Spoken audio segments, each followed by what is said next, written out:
如果回到那天，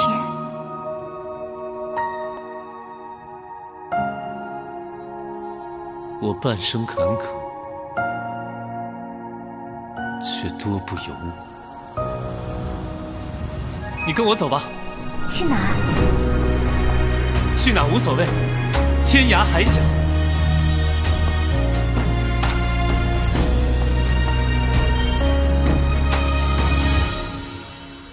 如果回到那天，我会倾尽全力守护你。 Selamat datang di Narasi ID. Jangan lupa dukung channel ini dengan cara subscribe kawan. Langsung saja ke cerita. Gua Bulan Ilusi. Senior, apa yang terjadi padamu? Apa yang telah terjadi? Lin Jingyu bergegas ke Wan Jianyi, berlutut, kedua tangannya gemetar dan berusaha menopangnya. Tetapi ketika tangannya bersentuhan, semuanya lembut, rasa dingin menembus hatinya. Lin Jingyu, seperti di lubang es tanpa dasar, merasa tidak satu area di tubuh sesepuh ini di mana tulangnya utuh. Siapa itu? Siapa itu? Suara Lin Jingyu tiba-tiba berubah serak, giginya menggigit bibirnya, darah mengalir deras, bahkan matanya pecah karena marah dan putus asa. Senior, dia menangis pelan, tersedak, dan akhirnya menangis. Dia tidak pernah tahu bahwa dia bisa menangis, sebelum orang tua yang lemah ini, keputusasaan yang berumur 10 tahun sepertinya menyelimutinya sekali lagi. Wan Jianyi dengan lemah menatap pemuda itu, menatapnya dengan putus asa dan sedih, sampai-sampai tidak mungkin palsu, mungkin, setelah semua itu masih ada seseorang yang tulus padaku, pikir Wan Jianyi pada dirinya sendiri. Jari-jarinya bergerak dan kemudian, seolah-olah para dewa mengasihani dia mengangkat tangannya dengan gemetar. Lin Jingyu terkejut, meraih tangannya, dengan cemas berkata, Senior, apakah Anda memiliki sesuatu untuk dikatakan? Siapa yang membuat Anda seperti ini? Saya akan membalas dendam untuk Anda. Siapa itu? Wajah Wan Jianyi berubah semakin pucat, bahkan napasnya perlahan-lahan menjadi rendah tetapi karena suatu alasan, matanya berubah lebih tajam, tangannya di telapak tangan Lin Jingyu, jarinya sedikit bergerak. Lin Jingyu kaget sesaat, melihat ke bawah, di tengah telapak tangannya, jari tua yang lemah itu, ternoda darah, dengan lembut menulis untuk membuat sketsa pukulan, jadilah, cermat. Tiba-tiba, di belakang Lin Jingyu, di hamparan kabut, bayangan hitam melintas, Tuan Gos dengan matanya bersinar, menatap. Lin Jingyu kembali menghadap Mergos dan berkonsentrasi penuh pada jari Wan Jianyi, tidak merasakan apapun. Namun, Wan Jianyi melihat, tatapannya diam-diam bertemu Mergos di kejauhan, seolah-olah 100 tahun telah berlalu. Perputaran hidup yang dulu, Wan Jianyi tiba-tiba tersenyum, senyum darah, menghadap Tuan Gos, lalu dia menggelengkan kepalanya. Lin Jingyu menunggu lama tapi Wan Jianyi tidak melanjutkan, dia mengangkat kepalanya karena kaget, kepala Wan Jianyi terkulai ke samping, dia sudah berhenti bernapas. Tubuh Lin Jingyu bergetar, kedua tangannya gemetar, menatap tak percaya pada wajah yang telah kehilangan nyawanya. Setelah beberapa saat, dia berteriak keras, Senior. Tangisan kesedihan, terdengar dari dia yang telah menjatuhkan dirinya pada orang tua itu. Gos berdiri diam-diam di belakangnya, menatap wajah tua Wan Jianyi yang sudah tua, setelah lama, diam-diam mundur, menghilang ke dalam kabut, dari kejauhan, desahan samar terdengar. Serigala melolong dari kaki gunung, terbawa angin, raungan tajam dan ganas berlanjut tanpa henti. Di puncak Gunung Qingyun, kerumunan kepala dan bahu manusia bergerak. Anggota fraksi baik telah berkumpul di puncak Tongtian Peak, berdiri di garis depan adalah Pendeta Daoxuan, Puhong Master dan Yun Yilandel, wajah mereka hikmat, mengerutkan kening, menatap ke bawah ke kaki Gunung Qingyun. Bau darah yang samar, dapat dideteksi secara tidak jelas dalam angin, memunculkan pikiran tentang binatang iblis yang kejam dan ganas yang tak terhitung jumlahnya di bawah gunung. Tidak ada yang tahu, setelah musibah ini, apa akibatnya. Di lapangan umum di luar Crystal Hall, kerumunan bergerak tetapi diam, semua orang tampak serius.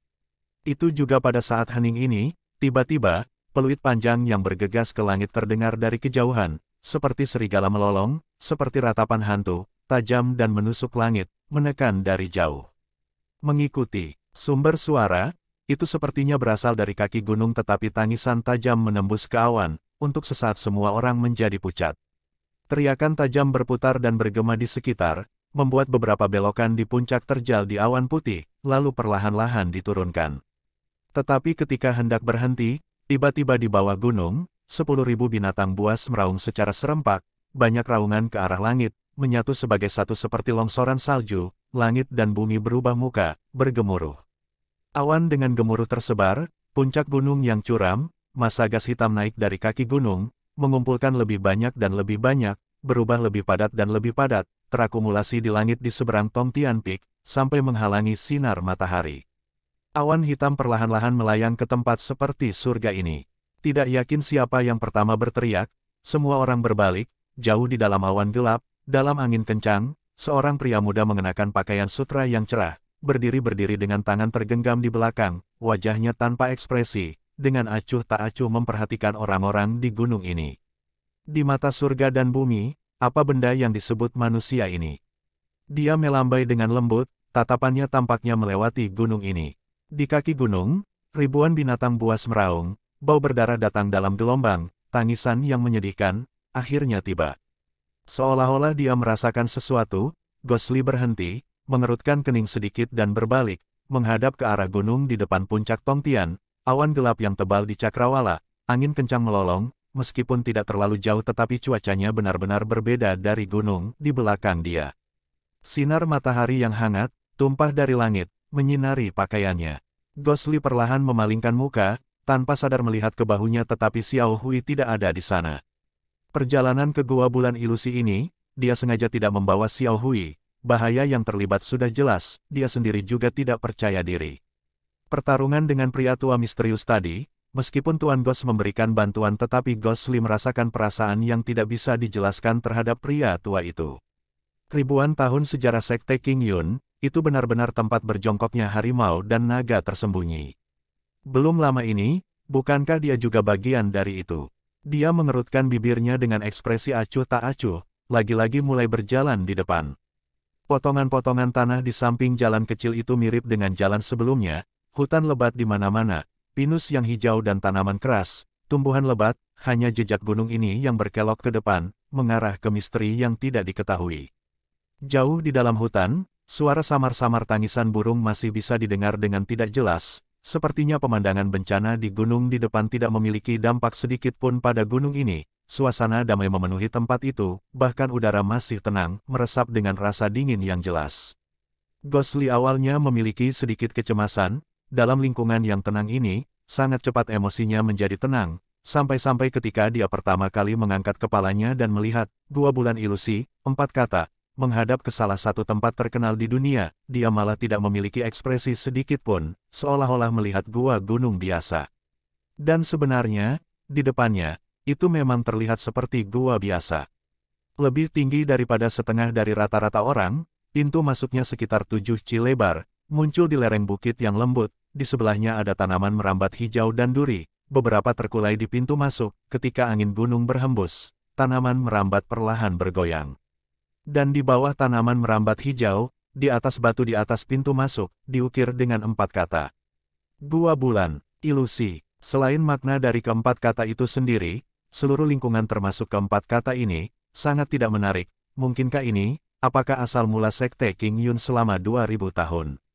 Buku yang menyumbang banyak bakat dan pahlawan luar biasa, termasuk King Yunzi dan buku kuno tanpa nama King Ye Founder, apakah itu diam-diam tergeletak di sini?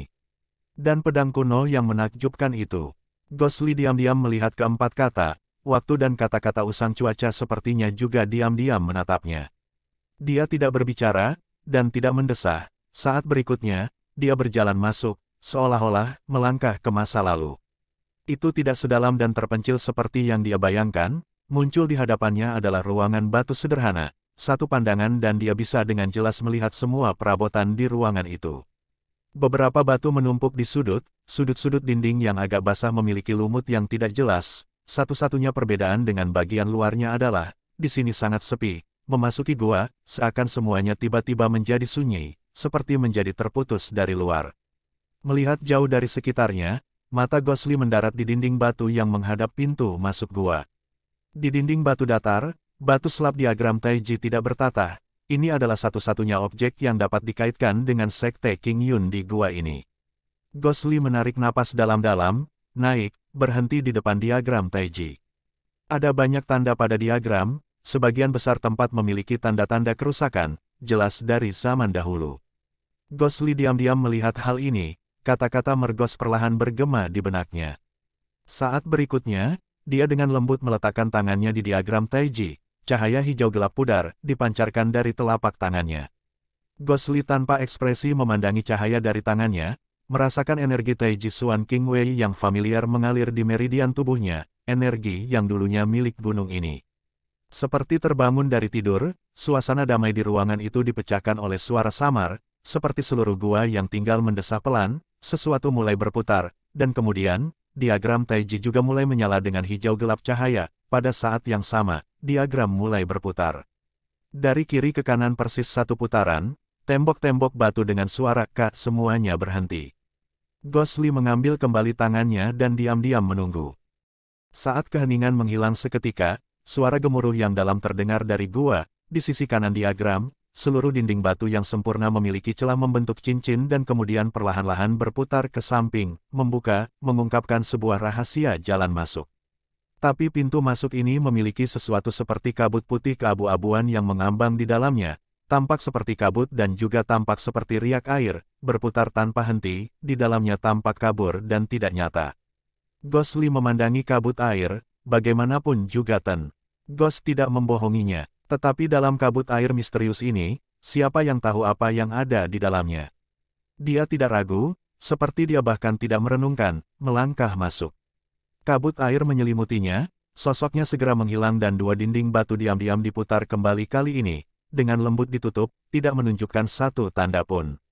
Dalam keadaan kesurupan, dalam kabut, dalam cakrawala yang dalam, kilatan cahaya berlalu, secara mengejutkan menerpa malam yang panjang dan gelap, berubah menjadi lightsaber besar dari surga, begitu menyilaukan cerah, tidak ada yang bisa melihatnya secara langsung, menusuk dalam dan lurus ke dalam jantung. Kemudian, dari langit cakrawala yang gelap gulita, bulan aneh yang berkilauan dengan cahaya perak yang tidak biasa naik, menggantung tinggi di cakrawala. Pada saat itu, pikiran kosong, semuanya dilupakan, hanya mata masih menatap ke depan, di balik cahaya putih itu. Tampaknya ada suara kepahitan yang dalam dan tersembunyi, seseorang menangis dengan lembut tetapi kemudian ada tawa yang akrab, tangisan yang tidak dewasa dan akhirnya mulai menangis. Untuk beberapa alasan, dia menahan napas.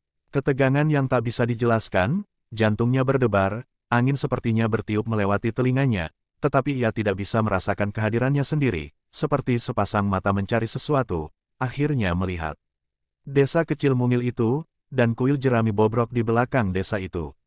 Sudah dikirim, suara seorang pria bertanya dengan cemas. Sudah dikirim, ibu dan anak aman, itu laki-laki. Suara bidan itu membawa kegembiraan, dengan lantang berkata, "Selamat." Hehe, hehe, pria jujur itu dengan baik hati tertawa, perasaan yang tulus itu sedikit lega dan bersukacita. Saat berikutnya, dia melihat bayi laki-laki yang menangis, bayi yang masih bersarang di tangan orang tuanya. Apa yang akan kita beri nama dia? Ayah dari anak itu, sang ibu, terdengar lemah tetapi masih memiliki senyum kebahagiaan di wajahnya. Sang ayah berpikir sebentar, berkata, "Kami buta huruf, saya akan mengatakan orang yang paling terpelajar di desa ini adalah guru sekolah, Tuan Lin, di sebelah timur desa, setiap kali desa memiliki anak, tidak nama mereka diberikan olehnya, mengapa kita tidak memintanya untuk menyebutkan nama?" Sang ibu mengangguk dan ayahnya keluar.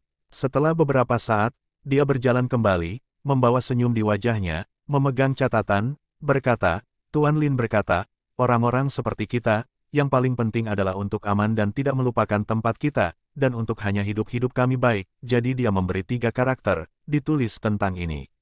Sang ibu dengan gembira berkata, "Oh, orang terpelajar benar-benar berbeda, apa nama yang dia berikan kepada putra kami?"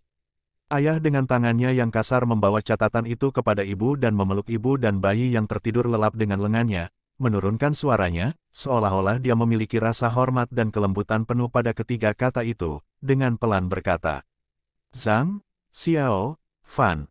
Gemuruh, kejutan petir tiba-tiba terdengar dari cakrawala, langit benar-benar turun hujan, seluruh tubuhnya tiba-tiba bergetar, terengah-engah. Hujan di luar rumah, langit seperti tinta, gunung-gunung King Yundi.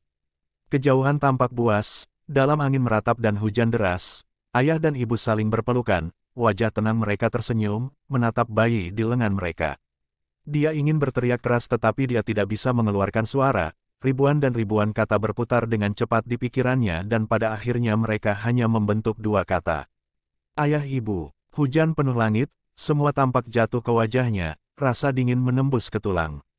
Bulan ilusi berkilauan dengan cahaya redup di cakrawala. Pong, sebuah batu terlempar dari langit, sepertinya menembus tubuhnya dan mendarat di belakang. Langit tanpa sadar berubah jernih, sekelompok anak berlari di sekitar desa, bermain dan tertawa terbahak-bahak.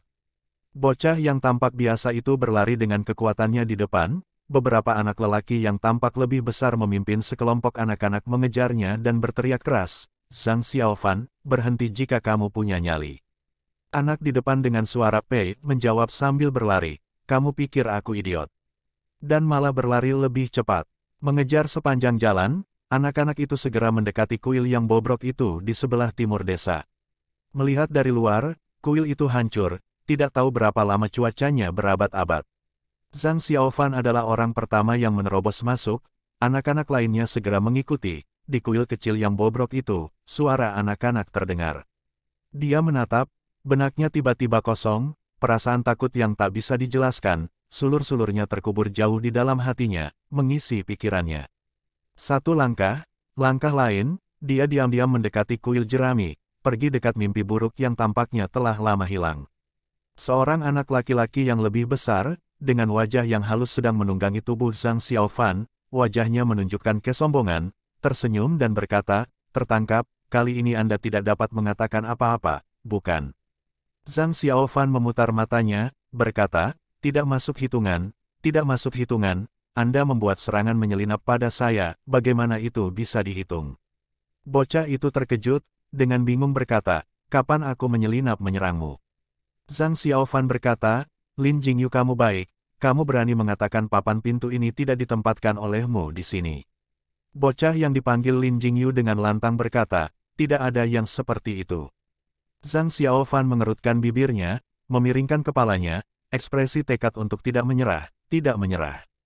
Lin Jingyu marah, dengan satu tangan mencekik lehernya, dengan marah berkata, "Kami sepakat bahwa untuk mengakui kekalahan begitu tertangkap, apakah Anda tunduk?"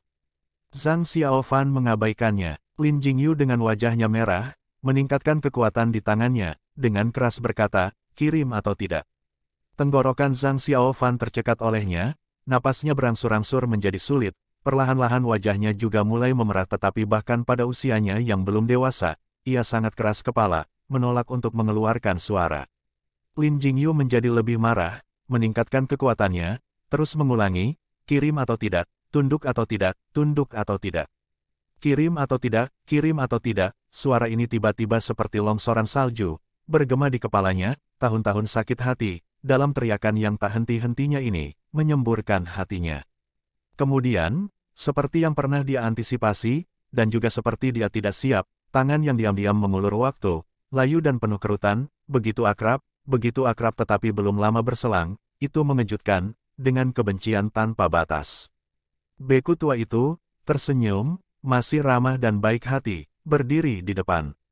Saat berikutnya, dunianya benar-benar kosong, sisanya, desa, anak-anak, perselisihan, tiba-tiba menghilang, hanya beku tua yang penuh kasih dan lembut itu, tersenyum kepadanya. Seperti lukisan yang tidak pernah pudar dalam waktu yang jauh, seluruh tubuhnya gemetar, kesedihan yang tak terlukiskan dan kemarahan yang mendalam dari dalam hatinya melonjak hatinya, dia tidak bisa mengendalikan dan melolong panjang di langit. Langit, kapan itu berubah gelap lagi, ada angin dan hujan, jatuh dengan tenang,